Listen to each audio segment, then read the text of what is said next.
of unarmed civilian protection, which is especially beneficial for women and children. Nonviolent Peace Force is the leading practitioner in unarmed civilian protection, with current programs in the Philippines, Myanmar, and Sudan. Some of the teams are all women, and this has proved to be more effective in some circumstances. The co-sponsors of Nonviolent Peace Force is with us today.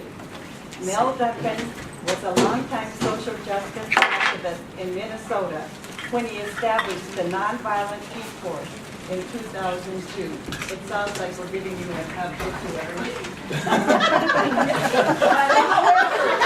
No, you can pass. Today, he is the Director of Outreach and Advocacy and spends much of his time at the UN advocating for the use of unarmed civilian protection.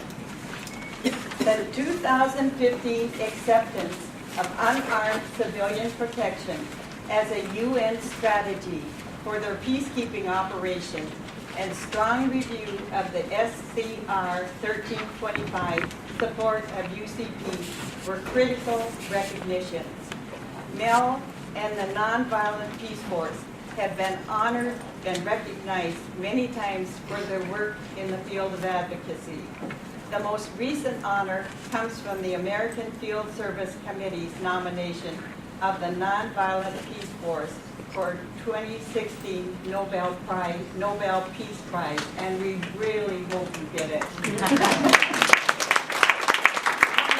Welcome Mel Duncan to the podium to introduce the speaker. Mel?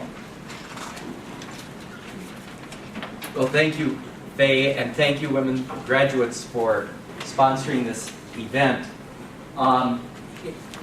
It's indeed an honor to be nominated by the American Friends Service Committee, the Quakers, for the Nobel Prize. But I also hasten to point out that there are many, many very, very worthy individuals and organizations who've also been nominated this year. And if it is truly an honor to Shannon and Christopher and to the other people, several hundred who are on the front lines protecting civilians in areas of violent conflict throughout the world. And they're not only on the front line for protection of civilians, but they're on the front line for all of our humanity. Now, I want to start out also by sharing some disappointment and anger with you. Today, we had planned to have two women from South Sudan, Sarah Bowl and Suzanne Achuk, and Jane Wajiri from Kenya. These are women who also are on the front lines every day. And after weeks of trying to get a visa to come to the United States, 2 trips to Nairobi from Juba, which are not cheap, finally, through callous disregard and ineptitude, they were not given a visa on Thursday. Shame. And so they are not here. And that is all of our loss. And certainly the United States is ashamed that they could not get these 3 experts here to share with us. That's not to diminish Shannon Radke, who was in South Sudan on Thursday, came back to her living quarters Thursday night to find out that she was coming to the U.S. And here she is. And then we will quickly get into specific on-the-ground examples of how this is being applied in South Sudan today. And literally today. Shannon was there 3 days ago. First of all, what we're talking about when we talk about unarmed civilian protection is working directly within physical protection from imminent violence. Protecting civilians who are facing imminent violence. A few of you in your responses talked about imminent violent situations. And so we're not talking about enabling conditions or changing the environment, although those things are important and we contribute to those. We're talking about specific physical protection from imminent violence.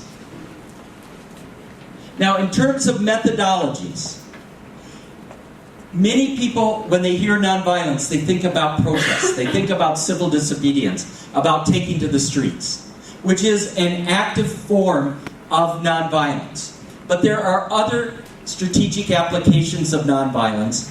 What we're talking about are specific methodologies that have been shown to protect civilians and deter violence in some of the most violent places in the world today.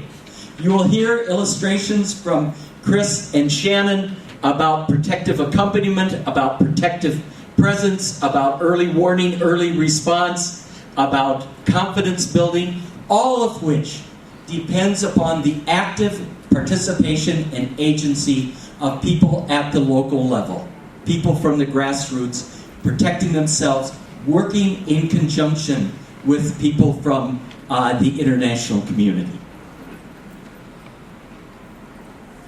Unarmed civilian protectors, for example, where Chris and Shannon work, there are about 200 people who are on the ground doing unarmed civilian protection. We've been there since 2010, since it was Southern Sudan, before the referendum of 2011. People are specially trained professionals. They are paid. They're not volunteers. They go through extensive and ongoing training. We work 24/7 on protection. Not other kinds of activities, but specifically on civilian protection. Over half of our team comes from the host country, comes from South Sudan. The other half comes from 25 different countries. Gender-wise, right now, what the gender breakdown in South Sudan is about 50% women in the field doing direct protection. Maybe more women in some areas. And more women in some areas. If you compare that to the Department of Peacekeeping operations, the UN peacekeepers, 4% of their uniformed personnel are women. I would maintain that that is that if you have 50% women in the field, you're not going to have the kind of gender or of sexual exploitation that we embarrassingly are hearing time and time again coming from armed men peacekeepers. It's not only because of the gender balance, but it's also because of a different mentality of engaging with and approaching the community. We're strategic. This was brought up in the first question. We don't just jump in and do something. What we do is based upon deep conflict analysis and ongoing context analysis, spending weeks with people in the communities, finding out what they're doing and what we can do to support that in helping them to be safer. We're nimble. We can move much more quickly. We don't have a lot of gear. We don't have armored personnel carriers or mortars. So our people can move much more quickly. We live in the communities that are impacted. That is a big difference between armed peacekeeping and unarmed peacekeeping. We don't go back to secure compounds. We live in the communities where people are directly affected. We, of course, are nonviolent. We don't have guns back in the office in case our strategies don't work. We are nonpartisan, which is key. That doesn't mean that we don't believe in things like international humanitarian law and international human rights law. But what it means is we don't walk into a conflict situation and say, this side is right, this side is wrong. We are there to protect civilians and to help create safer spaces so that people on the ground can work out their own issues, can work for resolution, and not have so many people killed in the process. And we're cost effective. It costs us about $35,000 a year to train, equip, deploy, insure, house, feed, transport an unarmed civilian protector. Those of you who are in the United States and pay your taxes, that's compared to $1 million per soldier that you're paying in Afghanistan. We are the fiscal conservatives.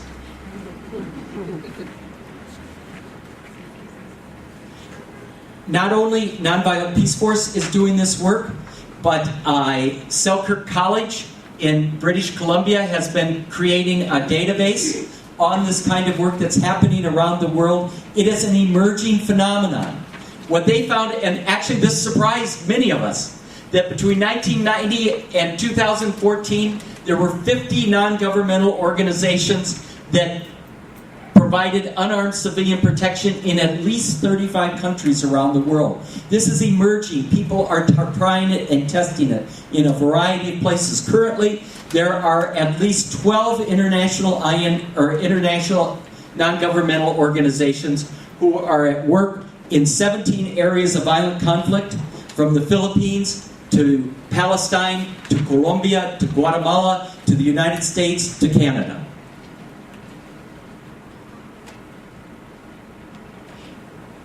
Leeds Beckett University recently did a review of 9 organizations that are doing unarmed civilian protection in various parts of the world. And what they found was that, first of all, lives are saved, communities are better able to stay home, peace and human rights work is more possible and involves more people. Unarmed civilian protection supports the reestablishment of relationship in divided communities. The behavior of armed actors changed. This has been documented in a variety of places, that the presence of well-trained, disciplined, unarmed civilian protectors can have an effect on the behavior of armed actors.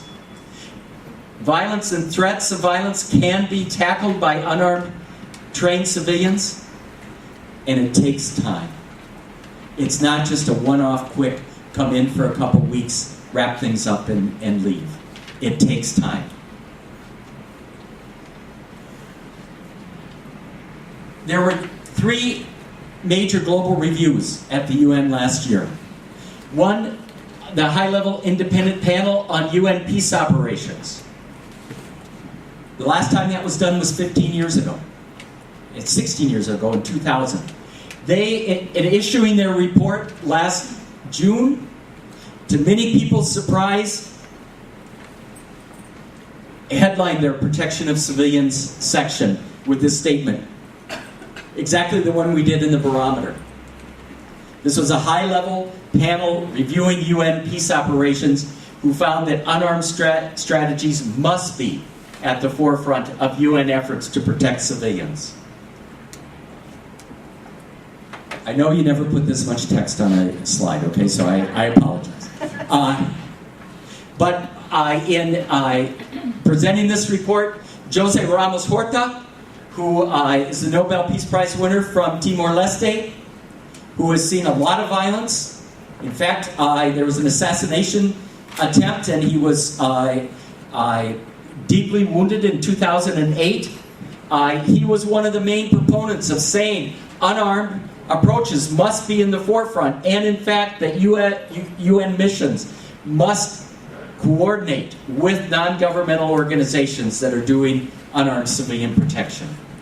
Furthermore, in the UN context, the global review, as Faye mentioned, of 1325, the seminal Security Council resolution on peace, women, and security. Yes? Raised 2 lines, 2 hands. Oh, right, yes, right. And what an accomplishment. And that came from civil society. There was a 15-year review, and what they found was unarmed civilian protection especially has proven its effectiveness to protect women and girls, and among their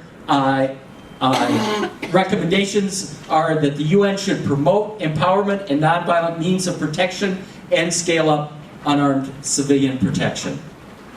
And finally, within the UN context, since this 2-week period during CSW, we're focusing on the Sustainable Development Goals. This time there is a goal related to peace and peaceful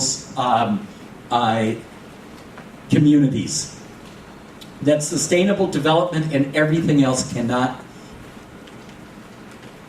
work unless we have peace and stability in our communities. So this is taking root, not only in civil society around the world, but also within the UN context. So, Christopher Holt, come on up. Chris is our Deputy Director in South Sudan and is one of those people who works at the front lines in some of the most violent places on the globe. And to be with Shannon and Chris during this week is a real honor for me to share this time. So please, Chris, share some of your knowledge. Thank you, Mel. It's an awkward pillar right in the middle, so I hope you can all see me. Can you all hear me? Everyone at the back? Yes. So, as Mel mentioned, we were supposed to have two South Sudanese women here today, Sarah and Susan, and a Kenyan woman, Jane. For those of you who have been watching closely, you probably have noticed that neither Mel or I are women, and neither of us are African. So I am very humbled to be speaking on behalf of Sarah and Susan and Jane. They are my colleagues and they're my friends, and they're incredibly courageous, brave women. So I'm very humbled and slightly embarrassed to be talking on their behalf, and I hope I can do them justice, because they right now are in the field, on the front lines, putting their lives at risk to protect civilians and to protect other women. I'm also incredibly humbled, though, that we have other strong African women in the audience. So Dr. Eleanor, who is still here, is actually from northern Nigeria, working in Boko Haram areas. So for me, it's incredibly inspiring to be in the room with other women who are also on the front lines, working with other organisations to protect civilians. So it's an incredible opportunity to be here this week and meet people like that. But before we do get into the bulk or the substance of what we'd like to talk about, I want to talk a little bit about the context in South Sudan. So I've had the privilege to be in South Sudan now for 2 years, which has spanned most of the civil war. Very little has changed in terms of the levels of violence during those 2 years. So the context we work in, I mean, we still don't even have accurate numbers of the number of civilians that have been killed. We think it's somewhere between 50 to 100,000 of a population of 12 million. We know that there's 6.4 million people in need of humanitarian assistance, more than half the population. We know that there's roughly 2.6 million people that have been displaced, and 1.6 million of those people have been displaced internally, so people that we work with every day.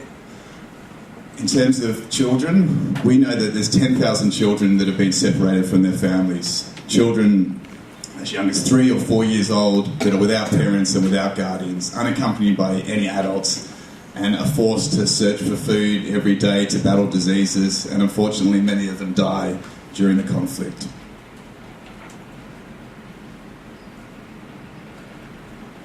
Amnesty International released a report last Thursday which cited that despite the peace agreement signed on the 17th of August last year, violence continues. Violence continues largely unabated.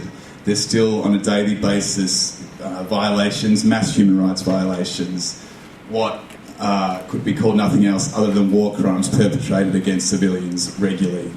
In probably one of the most shocking incidents, Amnesty International explained how in October, in southern Unity State, which is where Shannon works, 62 men and boys were locked in a shipping container. They were locked in the shipping container without air, without food, and they suffocated to death, all 62 of them. The soldiers stood by as they screamed and perished in that shipping container and did nothing. These are government soldiers. So these are the sort of abuses and human rights abuses that are happening on a daily basis in South Sudan, and which we're trying to prevent with unarmed methods, because we know that armed methods haven't been successful in preventing this sort of violence. Amnesty International have called this a war crime, which is significant. It's significant to publicly label abuses like this a war crime. So we hope something will come of it. So in terms of the impact on women and girls, women and girls suffer more than any other civilians in South Sudan. The levels of violence against women and girls are truly horrific. I usually wouldn't just read off a slide, but I think the UN Commissioner for Human Rights, sorry, just move out of the way, released a report last Thursday. And I think the reason I'm going to read off it, because I think the words alone stand in their own right. So some of the key things that were found in relation to women and girls in this human rights report. So it canvassed the full 2 years of the civil conflict, and it talked about human rights violations against all civilians, but in relation to women and girls, what they found was that rape has been an element of an intentional strategy for terrorising and punishing the civilian population. Allegations of rape, sexual assault, abduction of women and girls, and sexual slavery were documented in virtually all conflict-affected regions. The sheer number of allegations and the brutality of the violations suggest that rape and other forms of sexual violence were widespread or systematic, committed with impunity and perpetrated to instill terror within civilian communities perceived to support an opposing side. Women and girls seeking refuge in churches, mosques, hospitals were also victims of sexual violence. Extreme levels of brutality characterised the violations and often resulted in the death of the survivors. Girls as young as 5 years old were allegedly raped. Abductions and sexual slavery further characterised actions by the parties to the conflict, targeting women in general, but young girls in particular, usually those unmarried or without children. Pregnant and elderly women and women with disabilities were not spared. Nobody's spared in this conflict. No civilians are safe. Unfortunately, this is what we read about and what we see on a daily basis, and what we're battling to protect civilians from. I think it's the women themselves, the survivors themselves, that always have the most powerful voice, and they're the people that we need to listen to. So the next 3 slides are quotes from women in South Sudan who have survived sexual violence. Rape has become just a normal thing for women caught up in South Sudan's civil war. If you run, they will kill you, so you just close your eyes so you don't see the rapes. We thought that women and children would be safe, but we were very wrong. So those quotes come from a Human Rights Watch report from last year in April, again from Southern Unity, which has been one of the key arenas of the conflict, which is where Shannon and her team have been working tirelessly to protect civilians. They were forced to flee because of the scale of the conflict, and what preceded was a massive government offensive in which civilians were slaughtered, homes were burnt, and women were raped, girls were gang raped. The scale of the violence was truly horrific, and it lasted for about 2 or 3 months, and it's been described in a number of reports, including the UN High Commissioner for Human Rights as a scorched earth policy, really trying to destroy the infrastructure and the support base of the opposition by targeting civilians. We received numerous reports of women and girls being gang raped, women being forced to watch as their daughters were raped brutally and violently. In one case, a woman reported that her 2 daughters were raped in front of a fire, and one of the girls screamed. She was forced into the burning fire and her flesh was set alight, and she was continued to be raped. So the scale of suffering is quite horrific. So amidst all that horror and really what seems like hopelessness, we ask the question, can we do anything? Can the international community do anything? Can the South Sudanese community do anything? And I mean, fortunately, the answer is yes. It's challenging, it's not easy, but there is definitely things that we can do. And despite all this suffering, we have successes on a daily basis. We're able to protect civilians on a daily basis, and we're able to prevent violence on a daily basis. In South Sudan, as Mal has already explained a little bit, quite a bit, about our unarmed civilian protection approach, we employ 4 key strategies when we're working with women. So that includes direct protection, prevention and response, and that's really the pointy end of our protection work, where we're actually physically present to both protect civilians and to deter violence, and it works. And Shannon will talk about numerous examples of in fact, where it has worked, where we've protected women from rape, where we've protected civilians from being killed, where armed peacekeepers could not or would not.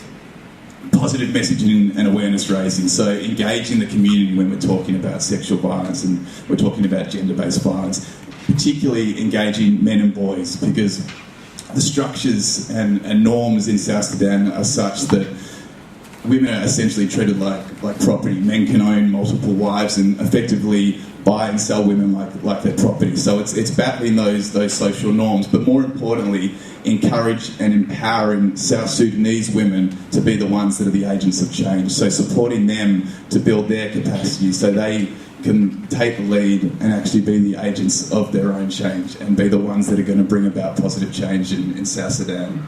Again, capacity building and community-based protection mechanisms. So actually teaching the community about unarmed civilian protection methods that work, so they can actually take responsibility for protecting themselves. And that again has proved to be successful where armed tactics have not. Coordination and advocacy, so things like we're doing here today, making sure that every one of you here knows about the suffering in South Sudan, talking to the UN like Mel does on a daily basis to encourage them to both support us and also to protect women. I think it's useful to really focus though on the direct protection today, because even though it's only one element of what we do, it's an incredibly important element when the level of violence is so high.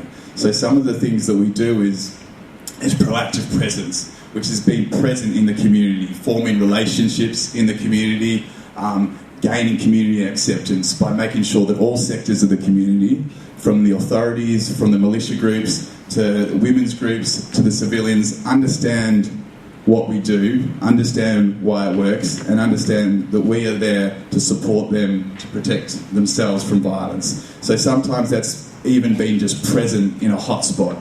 So being present in an area of conflict, and by having that international presence there, we're able to deter acts of violence, and most importantly, improve the perception of the civilians, make them feel safer, make them feel safe enough to go about their daily activities, whether that's collecting firewood, whether that's getting food for their children, or whether it's simply collecting water at the well, to make them feel safe enough and to have the capacity to go about their daily activities. Patrols is a similar aspect to that, but it's effectively not that dissimilar to maybe what soldiers would do. We're patrolling in an area where there's danger, but we're doing it without arms, and we're doing it with high visibility, but we're engaging with the community so they know why we're there, and we're talking to them, and we're effectively part of the community. Protective accompaniments and support to vulnerable women. So that's things like accompanying a survivor of sexual violence to receive treatment, for example, from MSF. We know that they need to receive treatment within 72 hours for it to be effective. Often there's such stigma attached to sexual violence that people won't, or they feel threatened that if they do actually go to MSF, they might be subjected to further violence. So by actually supporting them and moving with them to medical services, we can empower them to feel safe enough to actually receive that vital medical care. So Bentu is a place in South Sudan in a state called Unity State. It's been, more than any other area, subject to the highest levels of conflict. It's an area where we have a camp for displaced people that has a capacity of about 65,000, that's currently at 120,000. So literally we have 10 people living in a tiny shelter. People at times during the wet season walking around in mud that goes up to their waist. Latrines often broken and just having to go to the toilet basically outside their huts. And because it's been in an area of such high levels of conflict, we've seen a massive increase in the population within this camp. Sexual violence within the camp is extreme. There's stories of 5-year-old girls being found raped in latrines. There's civilians that engage in gang fighting. There's armed soldiers that are able to actually breach the perimeter of this camp, despite the fact that it's supposedly protected by armed UN peacekeepers. They're able to walk in freely and shoot and kill people, and that happens. Probably most significant are the women and girls that are forced to leave the camp, forced to leave the safety of the camp, to collect firewood so they can cook for their children, forced to leave the camp for their own survival. On a daily basis, we were receiving reports of women leaving the camp and girls being gang raped, abducted and tortured every day, until they approached NonViolentPeaceForce and asked us to help them. And this is where I'm going to hand over to Shannon, because she was on the ground at the time helping these women.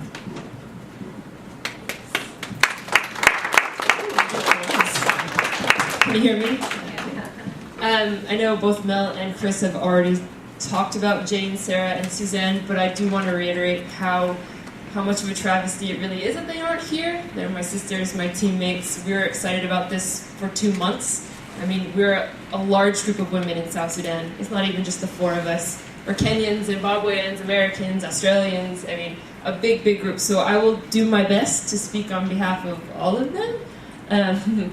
But it is a travesty that they are not here in person because they are a wealth of knowledge and experience. So, how exactly do I do this? This one. Okay. I just want to go over 3 different ways that we have responded to this. Everything that Mel and Chris have both highlighted, the levels of violence, the levels of sexual violence, especially against women and girls. So I'll cover 3 specific ways. The first will be Bentu, and I'll be talking about direct protection, as in accompaniments on firewood patrols. Then I'll go into how we are engaging with something called women's peacekeeping teams. And lastly, I will focus on why we emphasize presence so much. And I will connect that to a place called LAIR, which comprises a big part of the UN report that just came out and the Amnesty International report that came out. A lot of the examples that I will give will be coming from Unity State because that's what I can speak to most confidently. But I will try to tie in other examples from other places around the country because the idea is that these methods can be replicated in other areas. It's unique to Bentu, or it's unique to Lair, or it's unique to certain places because we spend so much time trying to understand the conflict dynamics of those respective places and then tailor our programming to how best it will work. But the overall methods, the underlying messages can still work in other places. Bentu, firewood patrols. Why did we do it? Chris already touched on this. It's because at the end of the day we were asked to do it. Sexual violence has been happening in and around the protection of civilian site for months and months, if not years. I mean, this site has been around since basically December 2013. The discussions of firewood patrols, specifically accompaniments and direct protection, started early last year with UNMISS, the UN mission to South Sudan. Because, again, in Bentu, we're still a small team. Now we're at about 11 internationals, but back in the day, we were 4 or 5 internationals with an additional 4, 5, 6 national staff. That's not a lot of people to cover a huge amount of landscape.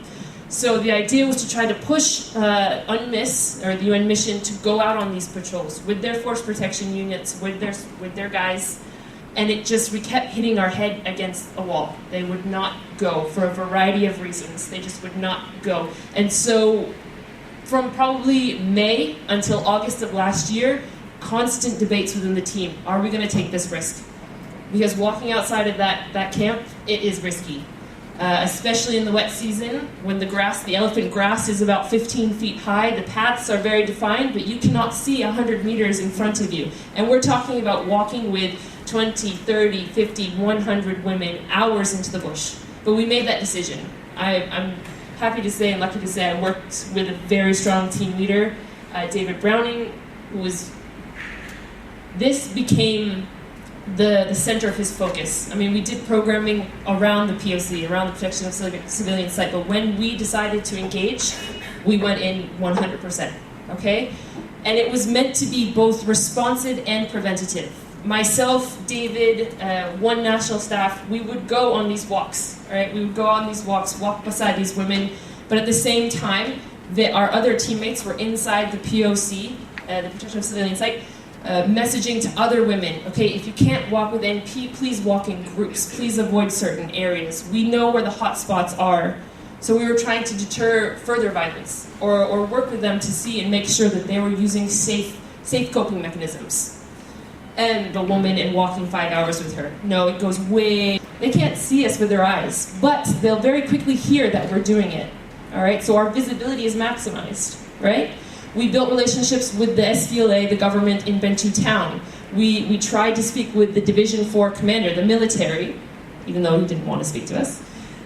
We worked with the Human Rights Commission for the government in Bentu town. We spoke with the opposition, the rebels, the ones in the bush. We spoke with everyone to try to make this as visible as possible so that we could both try to guarantee, our own safety, because I'll be honest with you, at the end of the day, the safety of myself and my teammate has to take priority. But then also try to maximize the impact we will have for the women that are walking either with us or just walking out the path while we are there. So building relationships, and not necessarily asking for permission. We are going and we're telling them this is what we are doing. This is what we are doing because we are responding to this crisis. Okay? I don't need your permission to walk down to the bush. I'm going to do it anyway because no woman should have to walk by herself. But I'm letting you know that this is what we're doing so that you potentially will not come at me or we won't catch you by surprise. So throughout when we were doing this project, when we were doing this program over the course of about 3.5 months, we accompanied thousands of women. And as Mel and Chris already said, thankfully, it was successful. We accompanied, and you could say we protected thousands of women, and during these patrols and during these accompaniments, no reports of sexual violence occurred. But this is just one example. This was going into the percentage of women that were going outside for firewood versus elephant grass, fish, charcoal, wood. The bottom line is that women had to go outside. All right, we tried to advocate and lobby for alternatives. Could you bring charcoal in? Could you bring more livelihood things actually inside of the POC so that women wouldn't have to go outside? But at the end of the day, they're still going to go outside. Because even if you try to meet one need, there are 4 others. So that's why we really focused in on strategizing and executing these direct accompaniments. I will go now into the women's peacekeeping teams. I don't have any more slides with words, they're just a lot of pictures, so bear with me.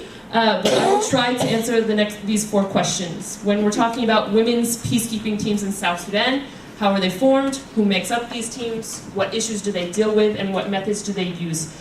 We really want to bring, this is sort of the center of the discussion today, right? Because we want to emphasize that even though we as internationals or my national colleagues are providing a presence, providing protection, at the end of the day, the women's agency itself has to be highlighted. Women in South Sudan, even though they're facing these atrocities, they're facing this brutality, they still have agency.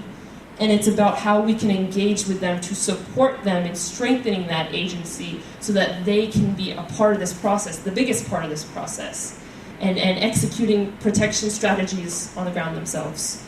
So, how are they formed? The idea is that, there we go, now we get into photos. A women's peacekeeping team can form out of a variety of scenarios. One, there could be a women's group that's already established in a certain place, and it's just a matter of we come in contact with them, and now we just try to support them, capacitate them, work with them.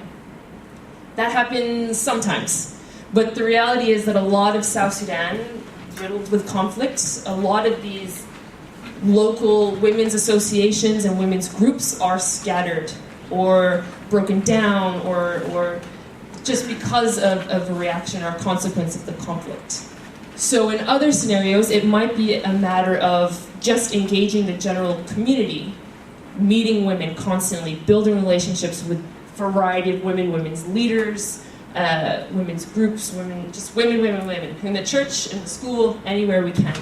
Encouraging community development or community engagement with protection, and then building off of that.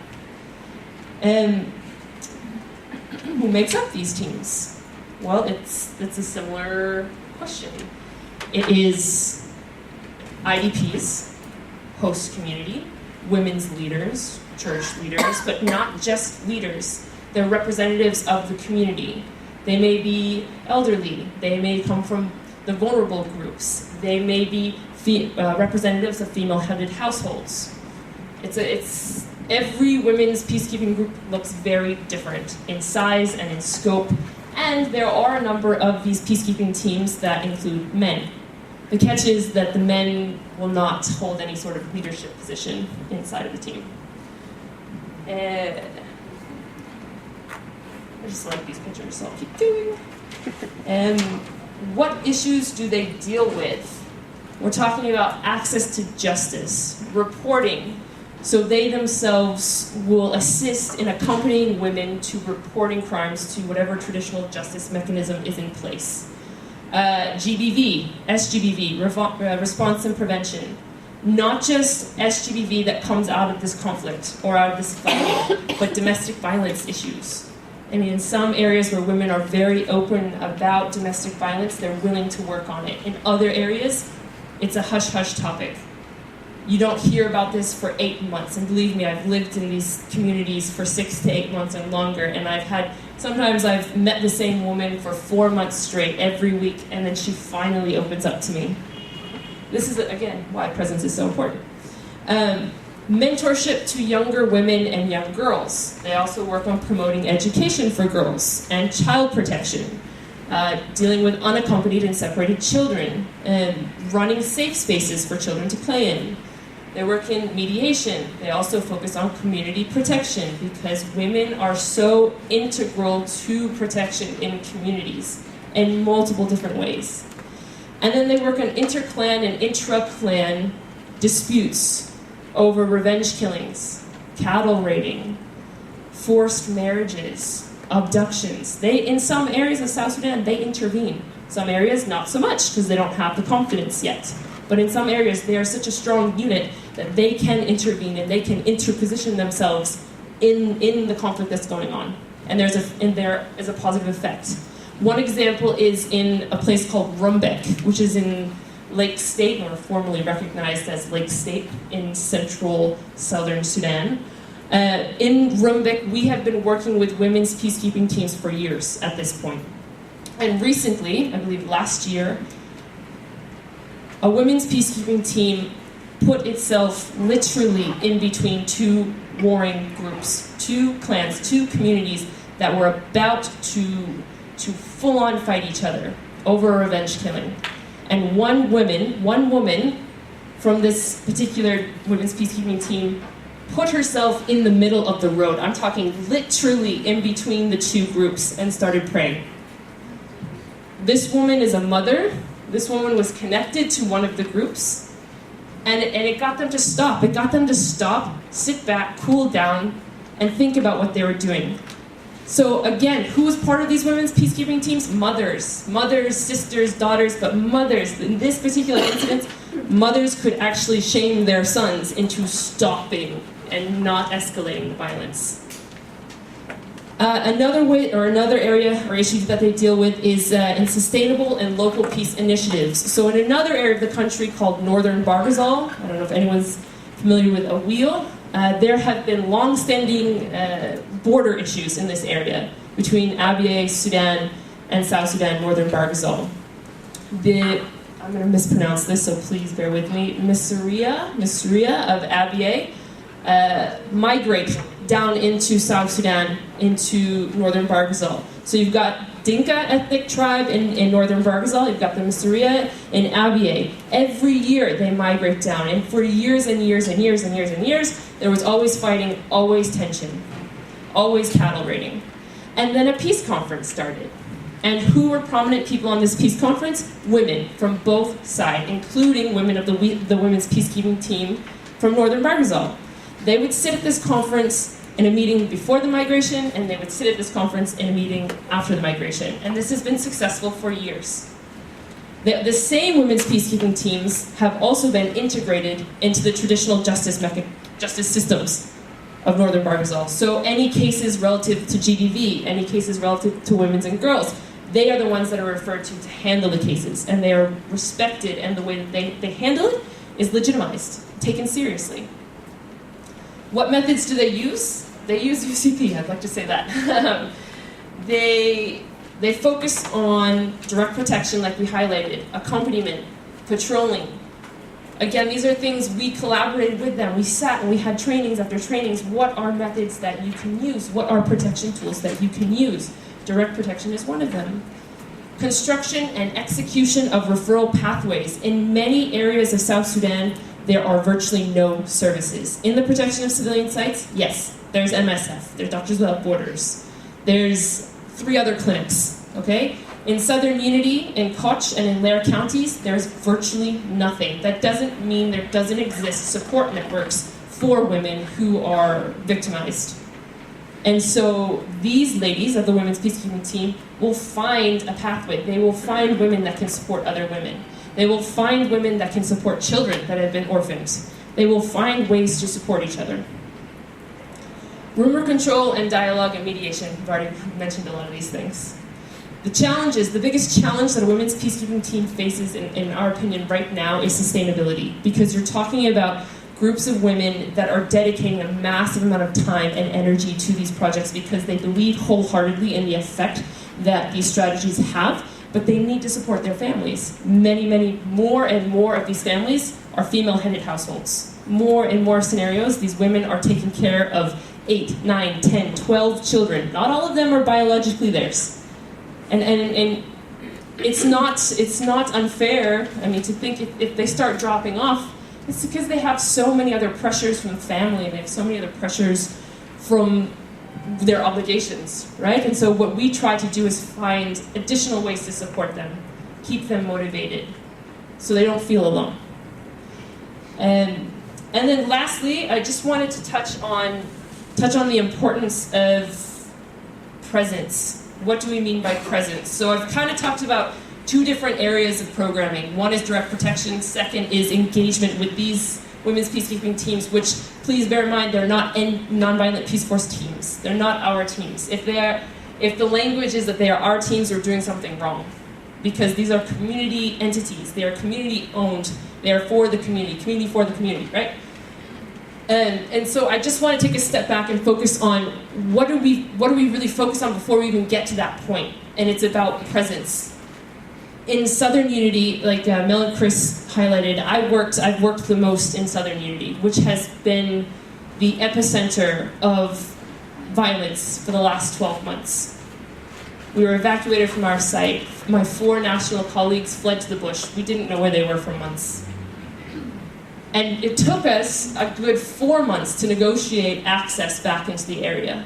Because, of course, as humanitarian agencies, we're not like the UN mission. We don't have our own helicopters. We don't have the ability to fly in and out whenever we want. So it was months and months of negotiating, getting back on the ground. And as soon as we got back on the ground, we dedicated 100% of our time to understanding what was going on. Not just relying on the rumors circulating in Juba, not just relying on the bits and pieces of information coming from the few people on the ground, but actually going and speaking with as many women, children, men as possible.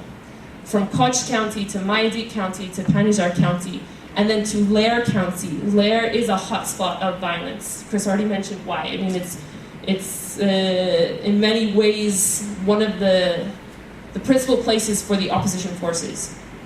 We spent December and January, one team, my colleague and I, 2 of us, internationals, spent December and January over Christmas, over New Year's in Lair County, walking through the swamps, walking through the road, reaching every corner of that county that we could to find the women that were hiding themselves. We knew that they had faced atrocities. We knew that they had faced gang rape. They had faced abduction, they had faced sexual slavery, they had faced hangings, they had faced burnings, they had faced innumerable atrocities, like beyond what you could have ever imagined. But we wanted to find them because we wanted to meet them, we wanted to hear their voices, we wanted to hear their needs. We didn't want to base our work or our intervention off of assumptions. And we stayed as long as we could. Because it's not just about going and meeting a woman for 20 minutes and asking her, okay, tell me your life story. It's about going, meeting them, saying, like, we're not going anywhere.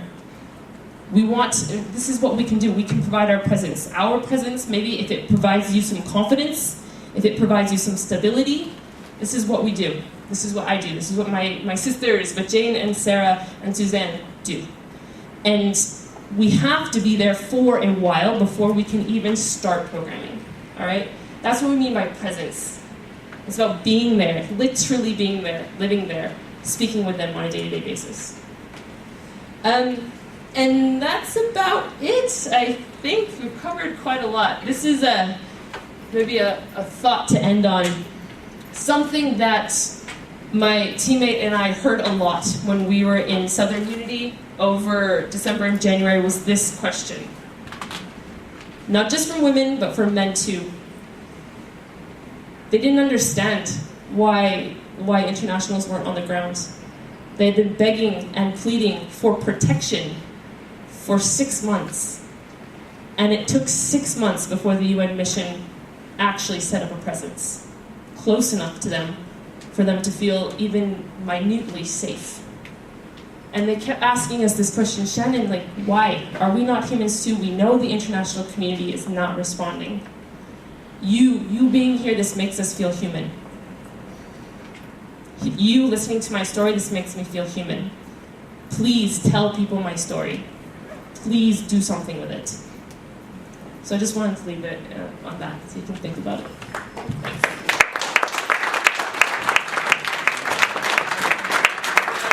I guess we can take questions. Shannon, you said that men are not given the leadership positions. Why is that? Sorry, can you say that again? The men are not given the leadership positions. I thought you said yes. Because the idea it's a women's owned initiative.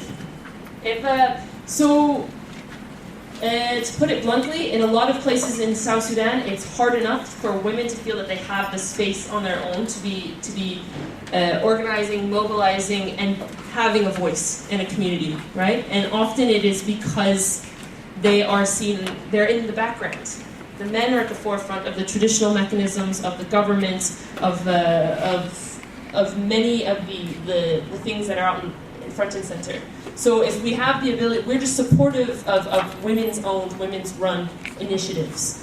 And if we have a man at the top of that, it can skew the perception, right? And it can actually hinder their ability to.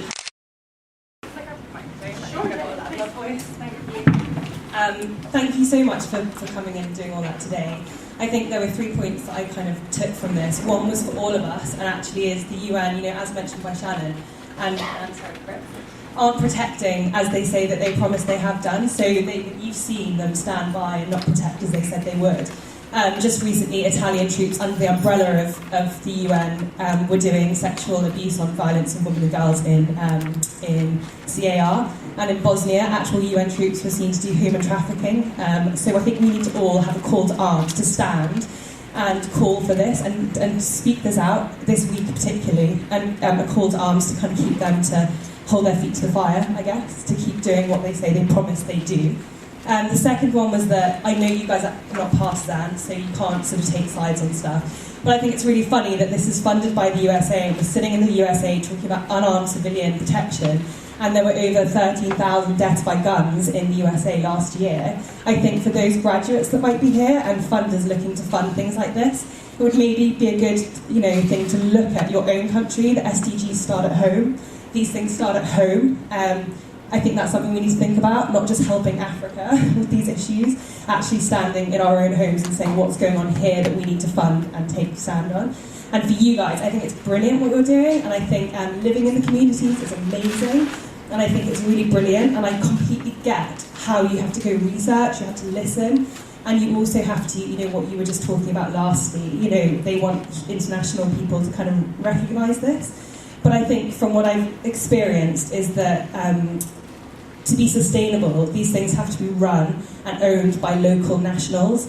I think, there are in Rwanda, in other places, we get evacuated. Even MSF, who are the last standers, get evacuated. Economic crisis means that sometimes the funding stops. I think we need to make moves to make this locally and nationally owned, because it is an amazing thing. And just what moves are you guys making to achieve this?